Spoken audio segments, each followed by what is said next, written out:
going to talk about English consonant in phonology. This is a big subject, but I'm going to try to do a good summary for you understand this part of phonology.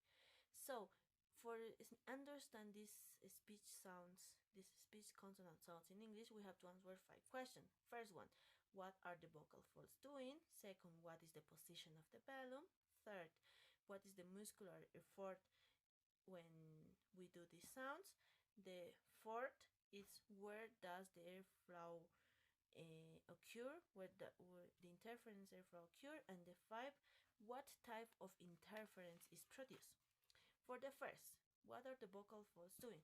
We have 2 types of sound here. We have the voiceless and voiced. For voiced sound, we have the vocal folds vibrate, and for voiceless sound, the vocal folds don't vibrate. So this occurs when the air comes from the lungs, pass for the glottis, and make the sounds, the vocal folds vibrate or don't vibrate. Like you can see, we have examples. In blue ones are the voiceless and white ones are the voiced. Like voiceless, we have pin with the vocal fold don't vibrate, or vin, the vocal fold vibrate. The second question is, what is the position of the velum? For this, it's if the velum make a contact with the harpolate, we have oral sounds, and if the velum is low and don't make a contact with the harpolate, we have nasal sounds. This is because when the velum make a contact with the harpolate, the airflow go out from the oral cavity, and when the velum is low, the airflow go out from the nasal cavity.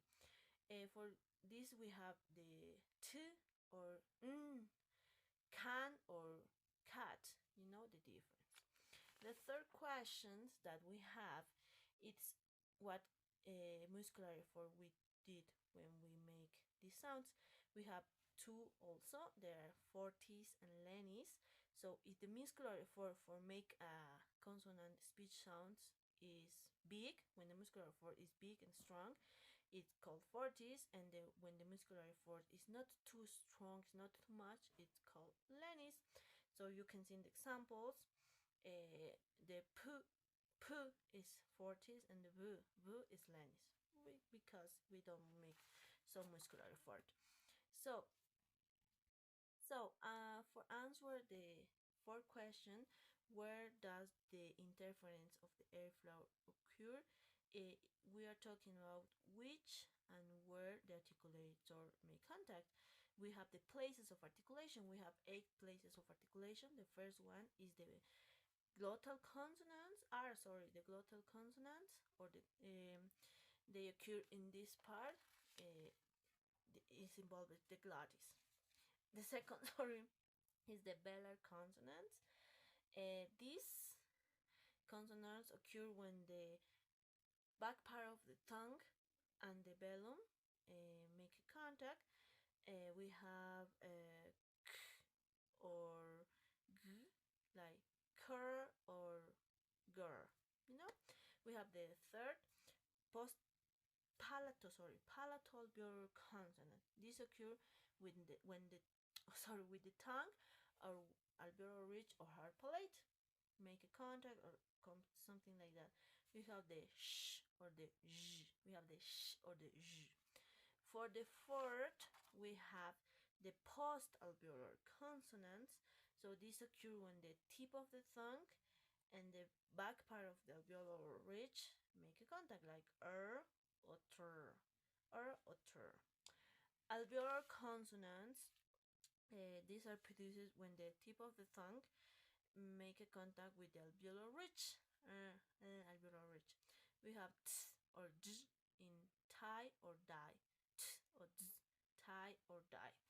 The other is the dental consonant. It's when the upper teeth and the tip of the tongue make a contact, like thin or this, that contact, thin or this. The other is the labial dental sounds. Is when the low lip make a contact with the upper teeth, like f or v, like fine or vine. While I'm talking, you are watching some examples here for better understanding. For the last one, we have bilabial consonants. These are when the both lips make a contact, like b, or p, like pop, bob, or mom. You both of lips make a contact. The last question is what type of interference is produced.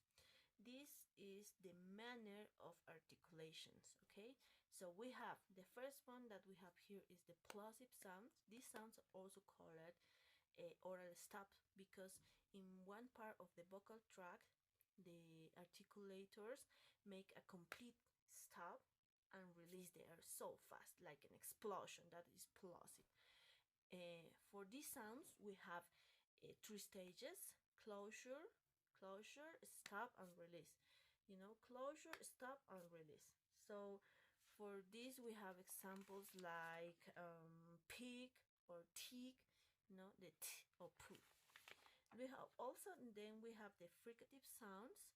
These occur when the articulator make an approximation, a friction with a slight contact, not a complete contact. A friction with a slight contact. They have these sounds, these fricative sound at two stages: approximant and friction. Approximant and friction, two stages. Like in this, we can see the f or v because they are fricative. The affricate sounds, it's a mix.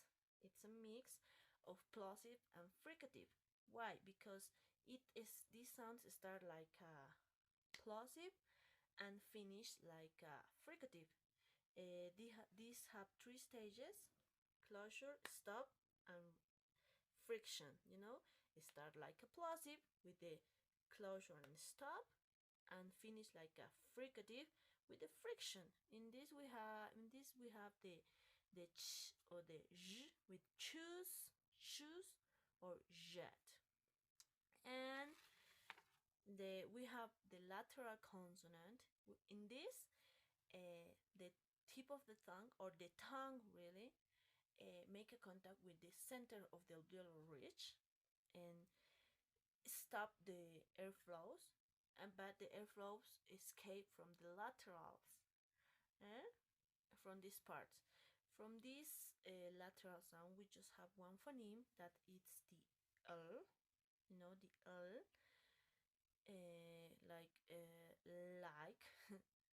or then tal, And finishing this, we have a nasal consonant.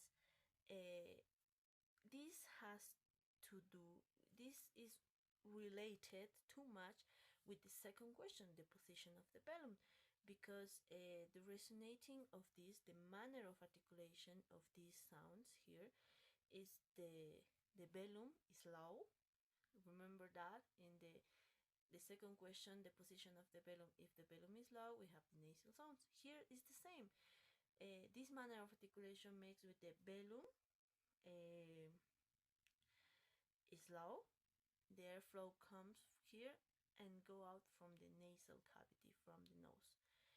And in English consonant, also we have two other types, like we can call approximants and semivowels.